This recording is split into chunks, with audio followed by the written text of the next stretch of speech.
What if I told you that some of the greatest heartbreaks you've endured, some of the very doors that slammed shut in your face, were not rejections but rescues?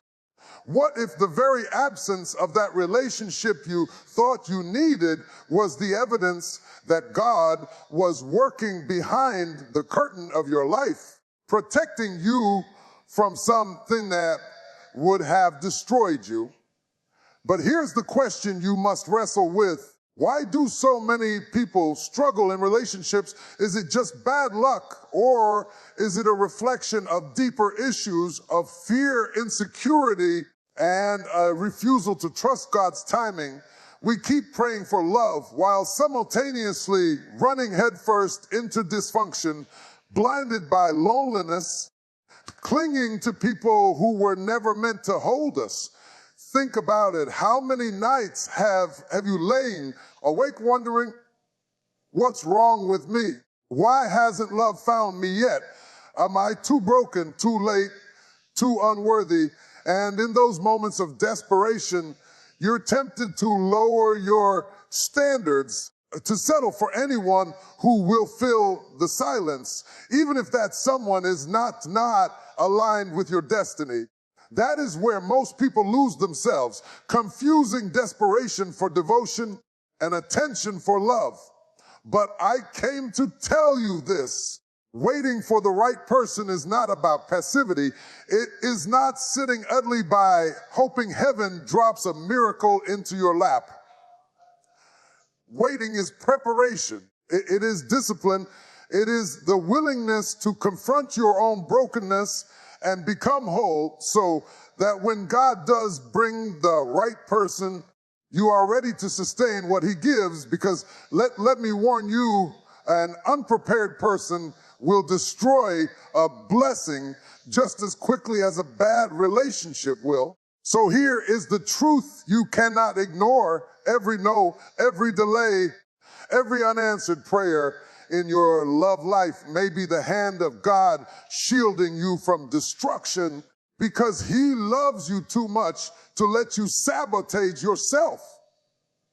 That's not rejection, that's divine protection. And if you can grasp that, if you can see that God's silence is often his strategy, you'll stop chasing what was never meant for you and start preparing for what is. That's where we begin today.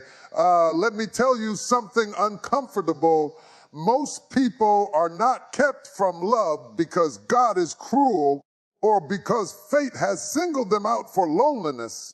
No, they are kept from love because they have not yet become the kind of person capable of sustaining it. And that's the brutal truth. Love, real, durable, soul-binding love, is not handed out like a participation trophy. It is earned through responsibility, through self-respect, through become competent enough to shoulder the weight of another human soul. So ask yourself this: why do so many people struggle in relationships? Is it the randomness of the universe conspiring against them? Or is it that they keep repeating the same destructive patterns, choosing out of fear rather than wisdom, clinging out of insecurity rather than strength, demanding love without becoming lovable themselves? You see, it's far easier to blame fate than to confront the fact that your character may not yet be prepared for the weight of commitment. I once spoke with a young woman who spent years praying for marriage, but she did so while doing nothing to prepare herself for it. She filled her days with fantasy, waiting passively for someone to arrive like a savior. And when the wrong men came, men who treated her carelessly, she clung to them out of fear that no one else would ever appear. Each failed relationship left her more bitter, more resentful, and more convinced that she was cursed. But in truth, she wasn't cursed at all. She was simply unprepared. She wanted the fruit without cultivating the garden. She wanted the crown without enduring the fire that forges it. Desperation is not attractive. Desperation is corrosive. It poisons your spirit. It blinds you to red flags, and it repels the very kind of partner you desire. Why? Because healthy people are drawn to strength, to dignity, to competence. No one worth having wants to become the crutch for your unresolved wounds. Attraction is not built on manipulation or pleading or frantic pursuit. It is built on the profound respect that emerges when two whole individuals recognize each other's strength and decide to walk together. And that requires a radical shift in mindset. Marriage is not a gift for the idle. It is not a prize handed out because you're tired of waiting. It is a covenant of responsibility, a burden and a blessing that will test everything you are. And if you are not preparing yourself now, spiritually, mentally, emotionally, you will not only fail to recognize the right person when they appear, you will be unable to keep them when they do. So stop waiting passively. Stop chasing out of fear. Instead, discipline yourself. Grow into the kind of person who radiates value, who stands firm in their dignity, who commands respect without demanding it. Because here is the undeniable truth, and let it linger in your soul. God will never send you someone you are unprepared to keep. And if you are still waiting, maybe it's not because he's late, but because he loves you too much to let you destroy what you are not yet ready to hold. Here's a hard truth you cannot ignore. If you don't know your worth, you will spend your life chasing people who do not value you, and that isn't love. It's slavery to your own insecurity. Too many people walk into relationships begging for scraps of affection, thinking that being chosen by anyone at all is better than being alone. But here's the reality. When you chase love from a position of weakness, you don't attract a partner, you attract a predator. So again, I ask you, why do so many people struggle in relationships? Is it some cruel twist of fate, or is it that they've been taught to measure their value through someone else's approval rather than cultivating a sense of dignity rooted in who they are? If you believe you are unworthy, you'll cling to anyone who gives you attention, mistaking it for commitment, and then you'll wonder why the cycle always ends in heartbreak. I knew a man who did exactly this. He spent years jumping from one relationship to the next, convinced that if he just tried harder, gave more, sacrificed more of himself, someone would finally stay. But every time he left those relationships emptier than before because the truth was painful. He didn't respect himself enough to demand respect in return. He thought love was about proving his worth, when in reality, his inability to see his own value was the very reason people took advantage of him. It wasn't until he finally stopped chasing and started working on himself, his career, his health, his faith, his inner strength, that everything shifted. Suddenly, he no longer needed love to fill the void. And ironically, that's when the right relationship came, because now he carried himself with the kind of confidence that drew respect rather than pity. Desperation is self-destructive. It whispers lies to you, lower your standards, accept this mistreatment. At least it's better than being alone, but loneliness is not your enemy. Desperation is, because people who are desperate don't see clearly, and they will trade their destiny for the illusion of connection. Real attraction is built on competence, self-respect, and growth. It's built when you live in such a way that your very presence commands respect, not through arrogance, but through the undeniable evidence of discipline and integrity. And that demands a shift in how you think about relationships. Marriage is not a reward for waiting. It is not some cosmic lottery ticket that lands in your lap when the stars align. It is something you prepare for, something you build yourself into. It requires responsibility, sacrifice, and the maturity to sustain something greater than yourself. And until you embrace that truth, every relationship will feel like a gamble, because you will keep placing your future in the hands of people who cannot carry it. So here is my challenge to you. Stop begging to be chosen. Stop chasing people who don't see your value. Instead, start becoming someone of value. Build your character, strengthen your faith, establish a life that is so rooted in purpose that love, when it comes, is not your foundation, but your complement. Because the truth, the undeniable, mic drop truth is this: you do not attract what you want, you attract what you are.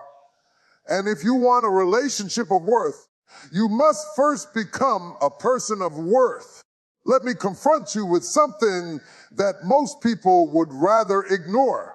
God's timing is not about you sitting still, twiddling your thumbs, waiting for some miracle to fall into your lap.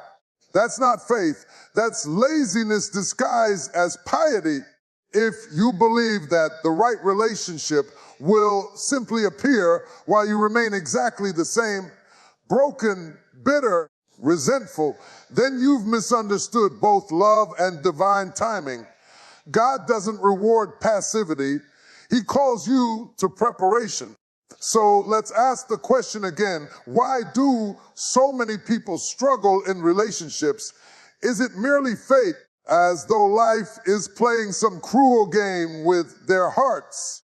Or is it the sobering reality that they fail to do the hard work of becoming the kind of person who can handle the weight of love? You don't stumble into a great marriage by accident. You build yourself into the kind of man or woman who can sustain it. And if you aren't willing to grow, don't be surprised when you keep attracting the same painful outcomes. I think of a man who spent years praying for a wife. Every day he pleaded with God to send someone into his life. But here's the tragedy. During that same time, he refused to address his drinking problem, his anger, his lack of direction. He thought God would overlook his immaturity and still bless him with a partner who would fix him. Do you know what happened?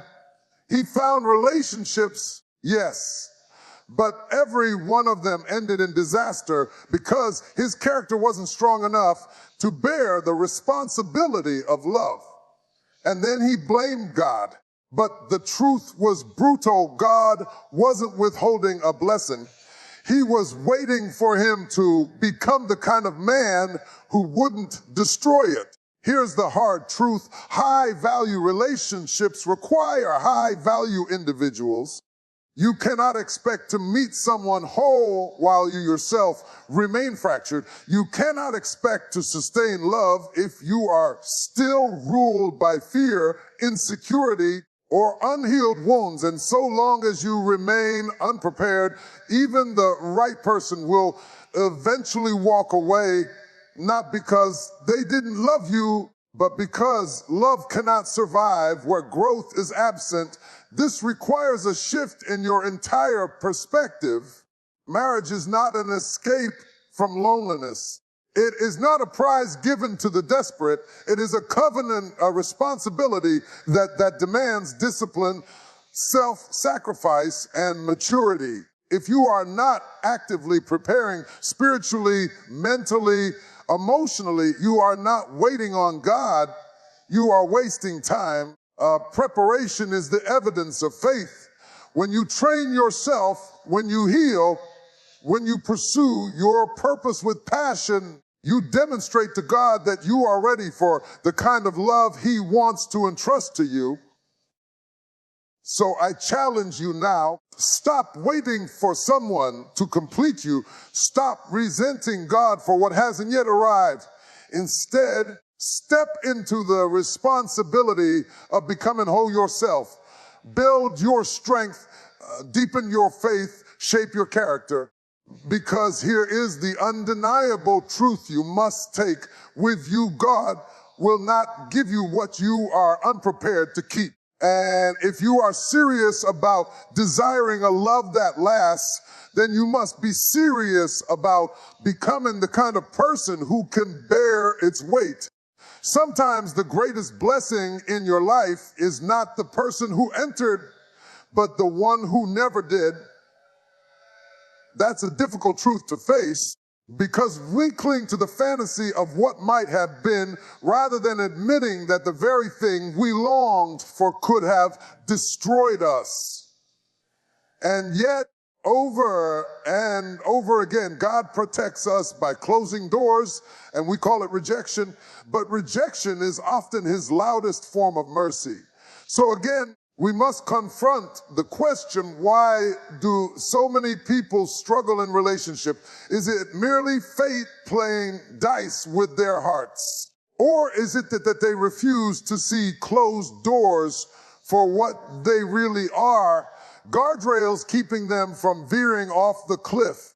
People confuse disappointment with punishment, but sometimes the breakup, the unanswered text, the love that never blossomed, that was God shielding you from what would have derailed your destiny. I once spoke with a woman who begged God to make her relationship work. She poured herself into a man who was inconsistent, unfaithful, dismissive of her dreams. She prayed that God would change him, but the more she prayed, the worse things became. Eventually, the man left her. Suddenly, cruelly, with no explanation. At first, she was devastated. She thought God had abandoned her. But years later, when she saw the path that man had taken, addiction, violence, destruction, she realized what had truly happened. God had not abandoned her. He had rescued her. What she thought was rejection was actually protection. Here is the hard truth: desperation blinds you. It convinces you to cling to people who are not aligned with your future. And in doing so, you mistake familiarity for destiny. But attraction built on fear, on insecurity, on the inability to let go, it will always collapse. Real attraction is forged in strength, in dignity, and in the clarity of knowing who you are and what you refuse to accept. That is why God sometimes allows doors to slam shut, no matter how much you cry at them, because His purpose is not to gratify your desperation, but to preserve your destiny. This demands a radical shift in your mindset. Marriage is not about securing anyone who will have you. It is not about filling the void of loneliness. It is a covenant designed for two people who are prepared to sacrifice, to grow, to shoulder the weight of love together. And sometimes the very reason God keeps someone away from you is because they would have demanded sacrifice without growth, submission without respect, intimacy without covenant, and that is not love, that is bondage. So here is my challenge: is stop chasing after closed doors. Stop resenting God for the people who left. Instead, trust that His no is as holy as His yes. Begin to see every closed path not as rejection, but as redirection, because if you waste your life mourning what God has removed, you will miss what He is preparing.